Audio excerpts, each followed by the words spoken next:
ঘরে ট্রফি নেই ১০ বছর ধরে। গেল মৌসুমে শামীম রিশাদদের নিয়েও বাজে সময় কাটিয়েছে প্রাইম ব্যাংক। আক্ষেপ ঘোচাতে নতুন মৌসুমে আরও শক্তিশালী ক্লাবটি হাজির প্রথম আনুষ্ঠানিক অনুশীলনে, কিন্তু বাধা বৃষ্টি। ব্যাটে বলের অনুশীলনের সুযোগ হয়নি মাহমুদুল্লাহ আলিজদের। প্রথম সেশন কেটেছে মিরপুরের জিমে। তরুণ অভিজ্ঞ মিলিয়ে দল গড়েছে ব্যাংক ক্লাবটি। জাতীয় দলের ব্যস্ততা শেষে যোগ দেবেন তানজিদ তামিম, তানজিম সাকিব ও শামীম পাটোয়ারি। বাকিরা সবাই এদিন অনুশীলন করেছেন।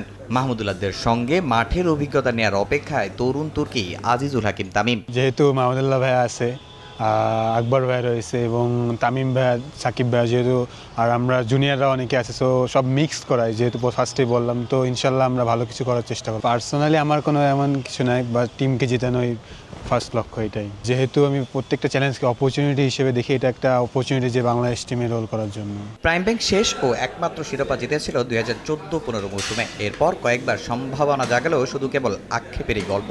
টেবিলের 7 নম্বরে থেকে গত মৌসুম শেষ করে বড় ধাক্কায় খেয়েছিল ক্লাবটি। এবার নিজেদের প্রমাণের চ্যালেঞ্জ। ডাগআউটে মাস্টারমাইন্ড তালহা জুবায়ের। আমাদের টিমে মাহমুদুল্লাহর মতো এক্সপিরিয়েন্সও আছে, at the same time Azizul Hakim Tamim just recently under nineteen world cup খেলে আসছে, এরাও আছে। অনেক সময় সিজন খারাপ যায় অনেকের, কিন্তু আই হোপ যে প্রত্যেকেই ভালো খেলবে যার যার নিজের জায়গা থেকে।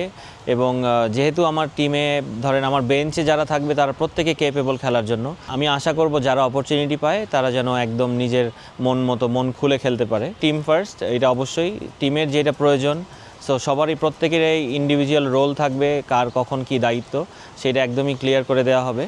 সো আই হোপ যে তারা মেনটেন করে খেলতে পারবে। বৃষ্টির বাধায় প্রাইম ব্যাংক না পারলেও সময় বাড়ার সঙ্গে সঙ্গে মিরপুরের আকাশে দেখা গেছে রোদ। ব্যাট বলের অনুশীলন করেছে মোহামেডান ঢাকা লিপার্স। শেষ বিকেলে অনুশীলনে নিজেদের ঝালিয়ে নেন লেজেন্ডস অব রূপগঞ্জের ক্রিকেটাররা। তামিম হোসেন, সময় সংবাদ, ঢাকা।